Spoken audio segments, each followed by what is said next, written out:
Hola, soy Elena. ¿Qué tal? Yo soy la otra pata del banco, Jaime. Esto es Yo tenía un juego y hoy venimos a traeros un tutorial de un juego que se ha convertido en un imprescindible en casa. Zona, el secreto de Chernóbil. Os dejamos por aquí la ficha.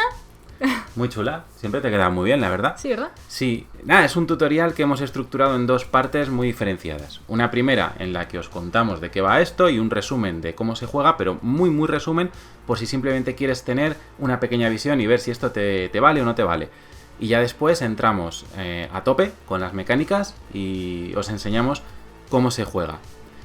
Por otra parte, hemos intentado que el tutorial no simplemente os enseñe cómo jugar, sino que además destaque qué mecánicas son las más importantes y sobre todo cómo interactúan entre sí, que es algo súper chulo de este juego. Y como siempre, os dejamos tanto en la descripción como en la línea de tiempo un índice por si quieres saltar de una parte a otra del tutorial. Pues empezamos. En Zona, los jugadores adoptamos el papel de los llamados carroñeros, unas personas sin nada que perder en mitad de una zona contaminada por radioactividad y por lo tanto dispuestas a seguir la pista de los rumores que dicen que en el corazón de la central nuclear de Chernóbil, en su sarcófago, existe un artefacto llamado La Fuente. Todas las habladurías apuntan a que se trata de un objeto tan poderoso que podría tener propiedades sobrenaturales. En cualquier caso, de lo que no cabe duda es del alto valor al que un artilugio de estas características podría venderse en el mercado negro. De esta forma, el objetivo de cada jugador o carroñero será ser el primero en llegar hasta el sarcófago y encontrar allí la fuente, o lo que es lo mismo, ganará la partida quien acceda antes al sarcófago y supere con éxito una de sus cartas de evento. Esto es así en el modo competitivo. Existe también un modo cooperativo que es prácticamente igual, metiendo algunos ajustes que equilibran la bajada de dificultad que supone el hecho de que los jugadores colaboren. Pero bueno, de eso os hablaremos al final del vídeo, porque sabiendo cómo funciona el competitivo, ya os digo que el cooperativo es casi igual. Volviendo al competitivo, eso de llegar al sarcófago a lo mejor te está sonando fácil, pero antes de entrar al sarcófago es preciso descubrir 2 de los 4 secretos que se esconden en ciertas instalaciones subterráneas que hay en la zona: los archivos subterráneos, el búnker del gobierno, el laboratorio de botánica y el observatorio de misiones. Y a su vez, para descubrir estos secretos necesitamos desbloquear la entrada de estas instalaciones, lo que suele requerir acumular dinero, cadáveres de mutantes, artefactos, gozar de cierta reputación, etcétera. La cosa se complica, ¿verdad? Bien, pues intentaréis lograr todo esto a lo largo de una serie de rondas que se dividen en 3 fases. La fase de acciones, en la que cada carroñero lleva a cabo hasta 2 acciones. La fase de eventos. Cada jugador resuelve el evento que corresponda al lugar en el que se encuentre. ¡Ojo! No todos los lugares te obligan a resolver un evento. También lo veremos luego. La fase de rumor. El jugador principal, llamado la voz de la zona, resuelve una carta de rumor, lo que casi siempre acarrea consecuencias negativas. Por ejemplo, avanzar el nivel de misión radiactiva, imponer condiciones negativas que permanezcan activas durante varias rondas o incluso desencadenar una onda de energía letal que se lleve por delante no solo a los enemigos, sino que haga un daño enorme a todos los carroñeros que no se refugien a tiempo en un búnker.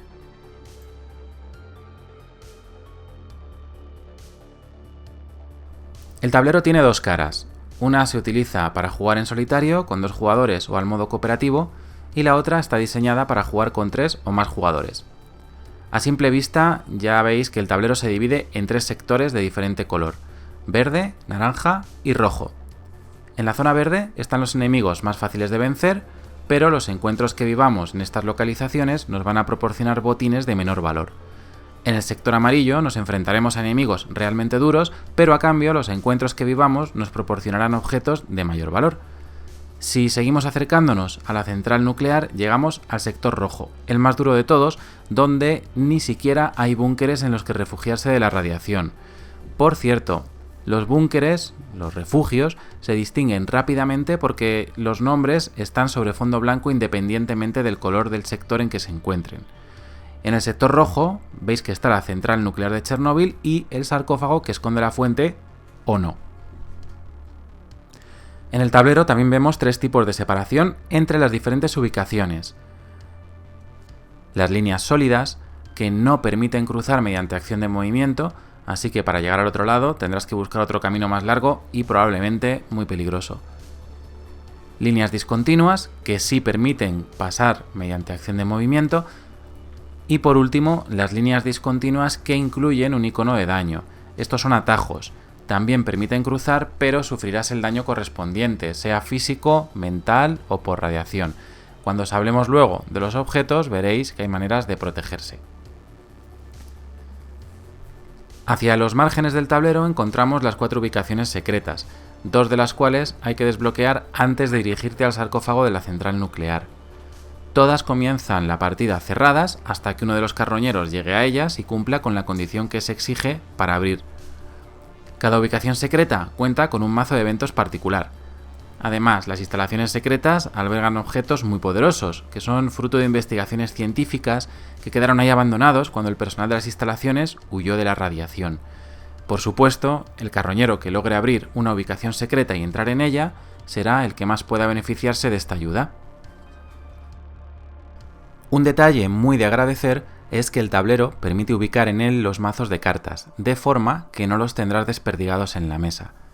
En el lado izquierdo se sitúan los mazos de evento que resolverán los carroñeros que se encuentren en la zona verde o amarilla durante la fase de eventos, así como los eventos de sarcófago que afrontará el primer carroñero que acceda a esta ubicación. En la zona superior izquierda del tablero se sitúan las cartas de rumor que suelen hacer avanzar el marcador de emisión y bajo ellas las cartas de emisión, que determinan tanto el daño que sufren los carroñeros si no están en un búnker cuando el marcador de emisión llegue abajo del todo, como la aparición de enemigos. En la esquina inferior derecha situamos los 2 mazos de artefactos, que son objetos extraños, restos que obtienes principalmente al derrotar a algunos enemigos. A veces son inestables y su uso puede comportar algún efecto colateral negativo. Además, el juego incluye una bandeja para enemigos, dado que durante la partida los iréis robando de la parte inferior de cada pila. Esta bandeja se sitúa cerca del tablero, al igual que la tablilla de mercado junto a los mazos de chatarra y equipamiento de los que hablaremos más adelante. Los tableros de carroñero tienen información en ambas caras. En el reverso encontramos todo lo relativo a la preparación del personaje, el daño con el que empieza el carroñero debido a las consecuencias de haber entrado en la zona, el dinero que llevamos de inicio, la reputación, que influye principalmente en los objetos que tendremos disponibles en el mercado, pero también en las opciones a las que podremos acceder en algunas cartas de evento. Tenemos también la ubicación inicial del carroñero y qué tipo de enemigos y en qué ubicaciones hay que colocarlos antes de empezar la partida si juega este personaje. El anverso del tablero de personaje es el lado que usaremos durante la partida y nos da la información relativa al nombre del personaje, su habilidad especial, los atributos de agudeza, físico, inteligencia, fuerza de voluntad que utilizaremos a la hora de superar pruebas de habilidad en combate y cartas de evento. Y también tenemos en este lado del tablero de personaje el daño que llevamos sufrido hasta el momento. Mucho ojito con el daño, es muy importante mantenerlo a raya, porque si sufres daño cuando ya lo tienes al máximo, tendrás que coger una ficha de debilidad y asignarla a cualquiera de tus atributos que aún no tengan ficha de debilidad. A la 4ª ficha de debilidad que obtengas, mueres. Cada personaje tiene su propio equipo inicial diferente al de los demás. A la izquierda del tablero de personaje hay un espacio para colocar objetos pequeños y a la derecha se sitúa la mochila, donde también se pueden colocar objetos. Más adelante os contaremos cómo funciona la mochila y qué tipo de objetos podemos colocar en cada espacio, porque la gestión del equipo también es un aspecto muy importante en Zona, y se relaciona directamente con las opciones que tendremos para mejorar el resultado en las tiradas de dados a la hora de superar combates y eventos. La mochila también sirve para llevar control de la reputación del carroñero, de la que también os hablaremos en el momento que expliquemos el mercado. Además, cada carroñero cuenta con un medidor de fatiga que empieza en el 1. La fatiga simboliza el cansancio que acumula nuestro personaje debido a los sucesos que afronta en la zona y el esfuerzo que le supone moverse a través de ella. Además, también podremos sufrir fatiga voluntariamente para relanzar un dado una vez en cada prueba. Cuidado porque sufriremos daño por cada punto que que haya que aumentar la fatiga por encima de 5. Ahora que tienes una visión más general del juego, vamos a explicar con más detalle las fases que componen una ronda de zona. Y además aprovechamos para ir contando el resto de conceptos importantes y las interrelaciones que tienen entre sí. Durante la fase de acciones, los jugadores podrán hacer hasta 2 acciones. Vamos a ver cuáles hay disponibles. Mover. Por cada acción de movimiento puedes desplazarte a una ubicación adyacente que esté accesible. Recuerda lo que dijimos antes acerca de las líneas sólidas y discontinuas. Ten en cuenta también que hay objetos que pueden protegerte de sufrir el daño que implica cruzar los atajos. Si al moverte entras en una ubicación en la que hay un enemigo, debes tener un encuentro con él. Ojo, solo al entrar en la localización. No tienes encuentro si empiezas tu turno en una ubicación con enemigo. Enseguida veremos cómo son los encuentros de combate. Puedes usar la acción de descansar para curar un punto de fatiga. Si estás en la ubicación adyacente a una de las instalaciones secretas y puedes cumplir con su requisito de apertura, entonces puedes darle la vuelta al token de entrada para señalar que la instalación queda abierta y por lo tanto también accesible para otros carroñeros a partir de ahora. A continuación, sitúa a tu personaje dentro de la instalación. En el tablero para 2 jugadores solo puede haber un carroñero dentro a la vez. Y además, tienes derecho a ver todas las cartas de objetos secretos que hay en la instalación y quedarte con una. Posteriormente, durante la fase de eventos, resolverás un evento específico de esa instalación secreta, lo que te dará la posibilidad de descubrir su secreto y estar, por lo tanto, un poco más cerca de poder dirigirte al sarcófago. Cada localización del mapa tiene una acción específica que solo se puede realizar en ese lugar, así que una parte importante de la estrategia que debes seguir en el juego es familiarizarte con estas acciones para intentar compensar con ellas los puntos flojos de tu personaje. Estas acciones te pueden ayudar a ganar dinero, a enfrentarte al enemigo que necesitas para conseguir tal o cual recompensa que te sirva para abrir una instalación secreta, o incluso a viajar a zonas del tablero que de otra forma son inaccesibles.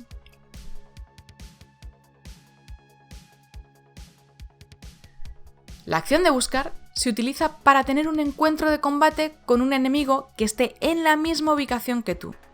Y este es un buen momento para explicaros cómo funcionan los encuentros en zona y el uso de los dados y su sinergia con los objetos, que es una de las partes más chulas del juego. Los dados se utilizan cada vez que hay que realizar una prueba, tanto si se trata de un encuentro de combate como una prueba de habilidad propuesta en las cartas de evento. Siempre, siempre, siempre, en todas las pruebas, sean de combate o del tipo que sean, repito, siempre tiras los 3 dados.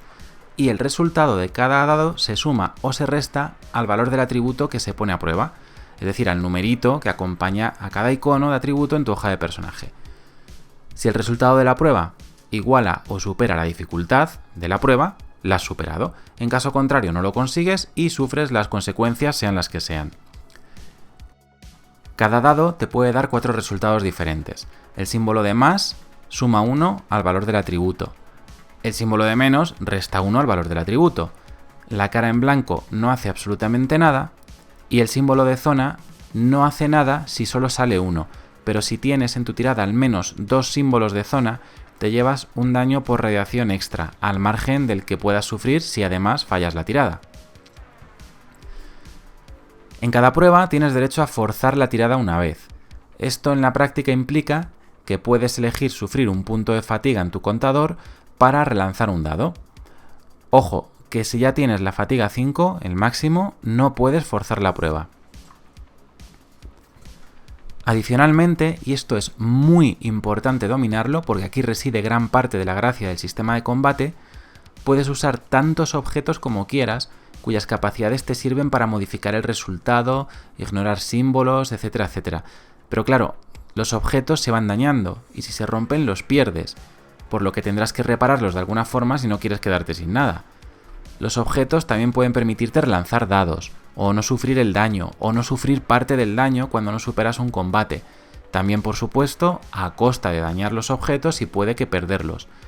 Después veremos los tipos de objetos que puedes utilizar, pero por ahora quédate con que esto se puede hacer y de hecho debes hacerlo y saber gestionar muy bien cuándo usar un objeto, cuándo repararlo o cuándo sufrir daño a costa de reservar un objeto valioso para una ocasión mejor. Ya sabes utilizar dados, ahora vamos a ver cómo funcionan los encuentros con enemigos. Los encuentros con enemigos se dividen en dos enfrentamientos. La prueba de detección, que se basa en el atributo de agudeza, el del ojito, y es obligatoria una vez se desencadena un encuentro. Y la prueba de confrontación, que puede basarse en cualquier atributo, es opcional y determina si finalmente logras vencer o no al enemigo. Os explico qué información encontramos en las tarjetas de enemigo. Por el lado que se deja visible cuando están en el tablero vemos la ilustración del enemigo, su nombre, una simbología que nos sirve tanto para ordenarlos en la bandeja de enemigos como para distinguir entre los dos tipos de enemigos que hay y la dificultad que entrañan. De esta forma tenemos mutantes y anomalías, que a su vez pueden ser fáciles o difíciles. El tipo de enemigo influye en el tipo de recompensa que obtendremos al derrotarlos, de tal manera que lo más frecuente es que los mutantes proporcionen dinero, mientras que las anomalías suelen dar artefactos. La dificultad del enemigo no solo influye en lo duro que resulta en combate, sino que por lo regular a más difícil mejor recompensa. Cuando se produce un encuentro con un enemigo, le damos la vuelta a la tarjeta de forma que dejamos visible la siguiente información: el nombre del enemigo, el tipo de enemigo y su dificultad, su capacidad, que es lo primero que tendremos que leer, puesto que en muchas ocasiones establece condiciones especiales para el combate, la dificultad de la prueba de agudeza y de la prueba de confrontación, y la recompensa que te llevarías por superar la prueba de agudeza, que casi siempre es nada, y la que obtendrás por superar la prueba de confrontación, que suele ser la recompensa más jugosa. Cuando veas este símbolo junto a una cantidad de rublos, significa que obtendrás ese dinero si vendes el cadáver del mutante en un búnker.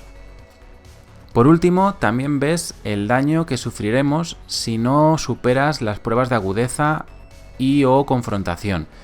Este daño puede ser amarillo, es daño por radiación, azul o daño mental, y rojo o daño físico. En la práctica, sufras el daño que sufras, tendrás que marcarlo en el único track de daño que hay en tu tablero de personaje, pero existen objetos que pueden protegerte de un tipo de daño u otro, de forma que a veces sufrirás todo el daño, otras veces parte de él, y en algunas ocasiones puede que seas tan afortunado de protegerte de todo el daño, pero no te acostumbres demasiado a esto. Como he dicho hace un momento, cuando se desencadena un encuentro con un enemigo, lo primero que hay que hacer es darle la vuelta a su ficha para leer la capacidad especial que tiene ese enemigo y aplicarla durante el combate, porque muchas veces esa capacidad especial modifica de alguna forma las condiciones en que se desarrolla el enfrentamiento. Acto seguido, llevamos a cabo la prueba de detección, la de agudeza, la del ojito, lanzando los 3 dados, y calculamos el resultado de la prueba tal y como os he dicho hace un momento. Ahora decidimos si queremos forzar la tirada o no, si queremos utilizar objetos para influir en el resultado, etc. Si después de todo no logramos igualar o superar la dificultad de la prueba, sufrimos el daño del monstruo. En caso contrario, no pasa nada. Tanto si superamos la prueba de detección como si no, tras ella hay que decidir si queremos huir, es decir, si queremos terminar el combate sin llevarnos ninguna recompensa, o tratar de vencer al enemigo para llevarnos la recompensa asociada. En caso de huir, se da por finalizado el encuentro y el enemigo se vuelve a colocar en el tablero con la cara de la ilustración a la vista, y aquí no ha pasado nada. Si queremos seguir luchando contra él, hay que realizar la prueba de confrontación con el atributo que se indica en la tarjeta. En caso de no superarla, sufrimos daño de nuevo, pero si lo consigues te llevas la recompensa que te diga la ficha del enemigo, un artefacto, el cuerpo del mutante en cuestión, etcétera, etcétera. Y el combate no tiene más. En resumen, se trata de partir de los éxitos de base que te da tu atributo, los cuales pueden aumentar o disminuir mediante los dados, la mecánica de forzar tirada para relanzar un dado y la gestión de tus objetos, que recuerda implica dañarlos y puede que destruirlos. Vamos a aprovechar que estamos mencionando la importancia de los objetos a la hora de gestionar las tiradas de dados en encuentros de combate y eventos para explicar qué tipos de objetos podemos tener, cómo se ubican en la mochila y, ya que estamos, de qué forma funciona el mercado. Hay varios mazos distintos de objetos. Por un lado están la chatarra y los objetos de equipamiento, que se consiguen principalmente en el mercado.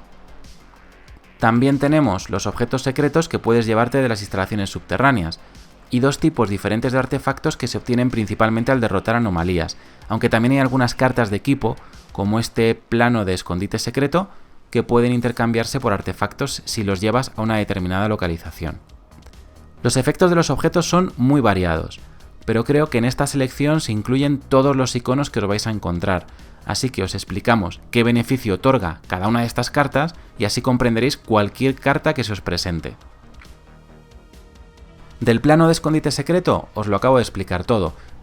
Su uso te proporcionará un artefacto del mazo naranja si utilizas esta carta en la localización del bosque rojo. Ahí tenemos los guantes de lona y las botas impermeables. Ambas te protegen de sufrir un daño físico y un daño por radiación respectivamente. Por eso tienen el color de cada daño, pero en este caso con un escudito. Por otro lado, la armadura de mercenario es mucho más poderosa y su uso veis que te salva de sufrir ambos daños. El reflector improvisado es capaz de eliminar 2 resultados negativos en una tirada de prueba de agudeza. Y por su parte, el detector modificado también influye en tiradas de agudeza, dejándote ignorar un resultado de los de símbolo de menos y otorgándote un resultado positivo adicional. Pero, ojo, fíjate, ¿ves el rayo? Significa que solamente puedes utilizar este objeto si te estás enfrentando a una anomalía, bien sea en un encuentro de combate o en una carta de evento. A su vez, la chaqueta de saqueador sería el otro caso. ¿Ves ese simbolito de garras? Esta carta te da un resultado positivo adicional en una prueba de agudeza siempre que te estés enfrentando a un mutante, ya sea en un encuentro de combate o a través de una carta de evento. Ese icono de mochila que veis debajo es el icono del sexto espacio, y os lo explico enseguida cuando os enseñe cómo se colocan los objetos en la mochila. Además vas a encontrar objetos que te proponen un doble uso para que elijas cuál prefieres. Por ejemplo, aquí tenemos los cigarrillos rusos, que son tan versátiles que podrían eliminar un resultado negativo en una prueba de inteligencia o en una prueba de voluntad. Todos los objetos que hemos visto hasta ahora son de tipo chatarra o de tipo equipamiento, pero también quiero que veáis un ejemplo de artefactos. Los artefactos son bastante poderosos y muy duraderos, pero muchos de ellos, como el penumbro, tienen un efecto de impacto. El efecto de impacto, significa que cuando utilices el artefacto no solo vas a obtener su beneficio, sino también una penalización, que en muchos casos será peor cuantos más artefactos tengas, como es el caso del penumbro precisamente. Y hasta aquí todo muy bonito. Tengo objetos, me facilitan la vida, pero estos objetos también se estropean. Vamos a ver los tipos de durabilidad. Los objetos de un solo uso, como los guantes de lona. Este icono de daño con una X dentro significa que cuando usemos el objeto lo perderemos. En el mazo de chatarra abundan este tipo de objetos. Objetos consumibles como el reflector improvisado. Con cada uso colocaremos una ficha de daño sobre la carta, de tal manera que si llegamos a colocar una ficha de daño sobre el espacio de la X, el objeto se rompe y lo perderemos. Afortunadamente, podrás pagar en los búnkeres para que te reparen este tipo de objetos antes de perderlos. Objetos duraderos, como el penumbro. Se trata de cartas que no se rompen, pero solo pueden usarse una vez por ronda. Entre los artefactos abundan este tipo de cartas. Cuando utilices un objeto de este tipo, márcalo con una ficha de daño y retírala al final de la fase de rumor para que el objeto vuelva a estar disponible en la siguiente ronda. Ahora vamos a ver cómo organizar todos estos objetos en nuestra mochila, porque no todos pueden colocarse en cualquier parte. Por ejemplo, volviendo a nuestro estupendo plano de escondite secreto, fijaos en este icono. Es el icono de objeto pequeño, significa que este objeto no ocupa sitio en la mochila, así que podremos llevar tantos objetos como queramos de los que incluyan este símbolo. En el tablero de personaje podemos encontrar el mismo símbolo aquí, en el lado izquierdo, para que coloquemos ahí tantos objetos como queramos siempre que sean objetos pequeños. Otro icono importante es este, que nos indica que el objeto en cuestión es un atuendo, y podemos llevarlo guardado en la mochila o puesto. Para llevarlo puesto, lo colocaríamos en el espacio que hay a la derecha del tablero de jugador marcado con ese icono, con el icono de atuendo. Ten en cuenta que solo podrás utilizar las capacidades de los objetos que lleves puestos y que solo puedes llevar puesto un objeto para cada parte del cuerpo. Por ejemplo, la chaqueta de saqueador y la armadura de mercenario serían incompatibles. Por este motivo, es bastante importante saber gestionar lo que más nos conviene llevar puesto. Algunas cartas incluyen este dibujo que os mencioné antes de la mochila gigante. Esto ya os he dicho que significa que tendrías habilitado el sexto espacio de la mochila. Es decir, si tienes una carta con este icono y fíjate que además en este caso al tratarse de un atuendo deberías llevarlo puesto para beneficiarte de esta capacidad, en este caso puedes hacer uso del sexto espacio de la mochila para colocar un objeto en él. ¿Y cómo podríamos distribuir estos objetos y artefactos en nuestra mochila? Pues podríamos empezar colocando los planos de escondite secreto y los cigarrillos rusos en la zona de objetos pequeños. Tanto el detector modificado como el reflector improvisado podríamos llevarlos dentro de la mochila. De nuestros atuendos podemos llevar puestas las botas impermeables, los guantes de lona y la chaqueta de saqueador, que además nos habilita el sexto espacio de la mochila. La armadura de mercenario iría dentro de la mochila porque se solapa con la parte del cuerpo que ya ocupa la chaqueta de saqueador. El penumbro también nos cabe dentro de la mochila. De esta forma, en caso de que consigamos más objetos, podríamos llegar a utilizar también el sexto espacio. Ya sabemos que es habitual conseguir artefactos cuando derrotamos anomalías, pero ¿cómo conseguir más objetos tipo chatarra o equipamiento? En el mercado. El mercado es este tablerito auxiliar, en el que en una fila se sitúa la chatarra y en la otra el equipamiento. Al mercado se accede principalmente cuando descansas en un búnker y tiene la particularidad de que los objetos de la columna de la derecha solo pueden ser adquiridos por carroñeros con buena reputación, mientras que los de la columna de al lado solo están disponibles para carroñeros cuya reputación sea, como mínimo, neutra. Además, después de comprar algo, hay que mover el resto de objetos hacia la izquierda, de tal forma que los nuevos objetos salen siempre a la columna de más a la derecha, o lo que es lo mismo, las novedades solo estarán disponibles al alcance de carroñeros con buena reputación. Por supuesto, en el mercado también podemos vender objetos, aunque su valor se depreciará bastante si ya están dañados. Los búnkeres son localizaciones cuyo color de fondo es blanco independientemente de la zona en que se encuentren. Todos los búnkeres tienen una acción de ubicación específica y única de ese búnker, y adicionalmente un carroñero que esté dentro puede acampar, lo que le permite automáticamente reducir su fatiga en tantos puntos como su capacidad de voluntad. Además de comprar y vender en el mercado, vender el cuerpo de un mutante, reparar objetos o curarnos daño. Nunca pierdas de vista el búnker más cercano, porque en más de una ocasión te puede salvar la vida. Después de que todos los carroñeros hayáis hecho vuestras acciones, viene la fase de eventos. Esta fase, la verdad es que es muy sencilla. Consiste simplemente en que cada jugador resuelve una carta de evento de la zona en que se encuentre: verde, amarilla, ubicación secreta o sarcófago. Es decir, ni la zona roja ni los búnkeres tienen eventos. Lo único que hay que hacer es leer la carta e ir realizando las pruebas de habilidad que te diga, tal y como ya habéis aprendido cuando os hemos explicado el funcionamiento de los dados. También se aplica, por supuesto, la mecánica de forzar tirada, el uso de las capacidades de los objetos que tengas, todo lo que ya hemos visto en el combate también se puede aplicar aquí. Los eventos pueden influir en la fatiga que sufres, pueden influir en la reputación que tienes, tanto para bien como para mal, pueden hacerte sufrir daño, etcétera, etcétera, etcétera. Y por supuesto también sirven para obtener el secreto de una ubicación subterránea y para ganar la partida si se trata de un evento del sarcófago. Y tras los eventos llega la última fase de la ronda, la fase de rumor. Al comienzo de esta fase, el jugador principal, la voz de la zona, coge la primera carta del mazo de rumores. Las cartas de rumor contienen arriba un pequeño texto de ambientación que no tiene valor jugable, pero viene muy bien para meterte en atmósfera.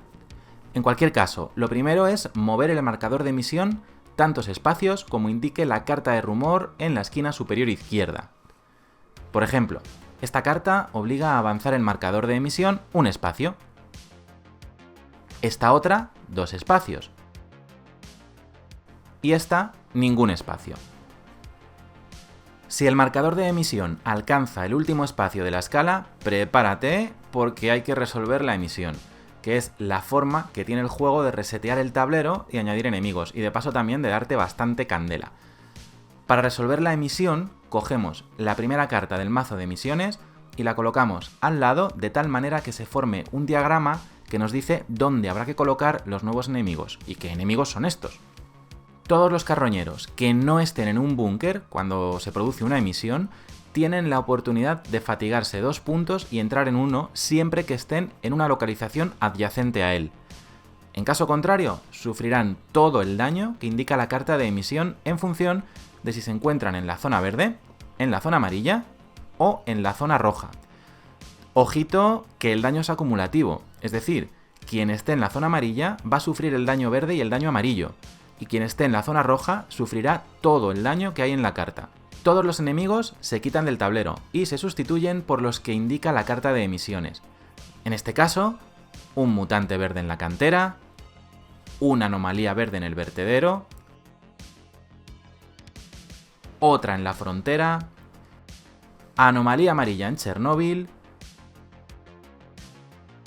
un mutante amarillo en la colina brumosa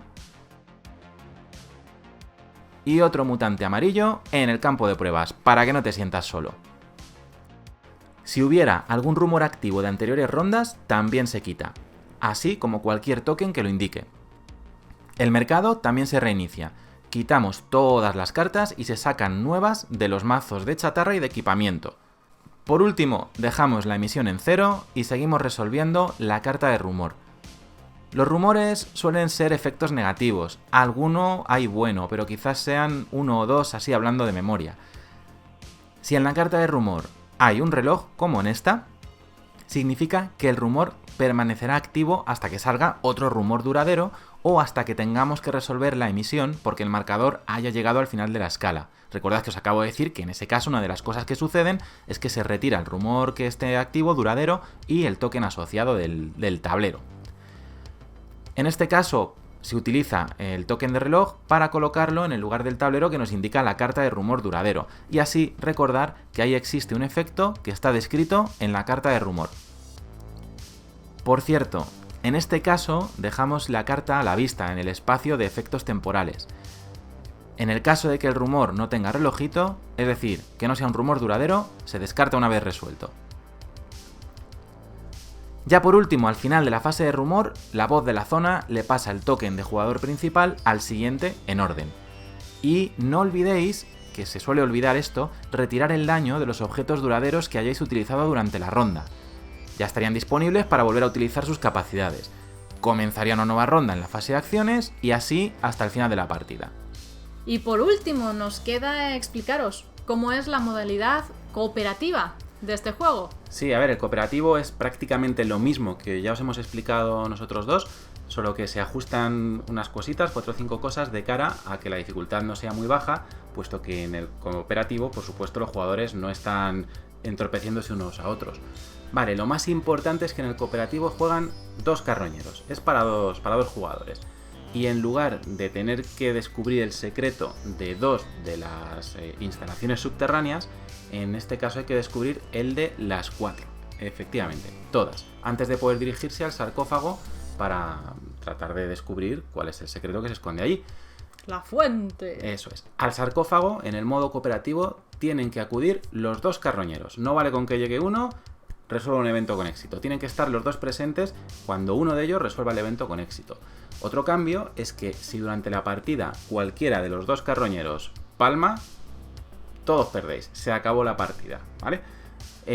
Más cositas. Los enemigos son más numerosos al principio de la partida. En vez de empezar con los enemigos relativos a 2 jugadores, empezaréis con los enemigos que corresponderían a una partida de 3 jugadores. Y además se retiran 5 cartas del mazo de rumor antes de empezar la partida. Y si ese mazo de rumor se termina, se acaba también la partida. Son todo buenas noticias. Claro, el mazo de rumor haría como de contador de rondas o límite de tiempo, por decir así, para terminar la partida. Y además se añade una nueva acción que es la acción de intercambio. Esta acción permite que los jugadores, los carroñeros que están en una misma ubicación, puedan pasarse entre ellos tanto objetos como dinero, rublos, pasta gansa. Y hasta aquí el tutorial de Zona. Como os hemos dicho, un juego que se ha convertido en un imprescindible en casa. Y hasta aquí el vídeo. Esperamos que os haya gustado, que hayáis podido tener una visión general de Zona para ver si os gusta, os encaja, nos encaja. Y nos vemos en el siguiente. Y si os ha gustado, venga, anda, suscribiros, que total, es gratis y nos vais a hacer muy felices. Lo dicho, nos vemos en el siguiente. ¡Hasta pronto! Chao.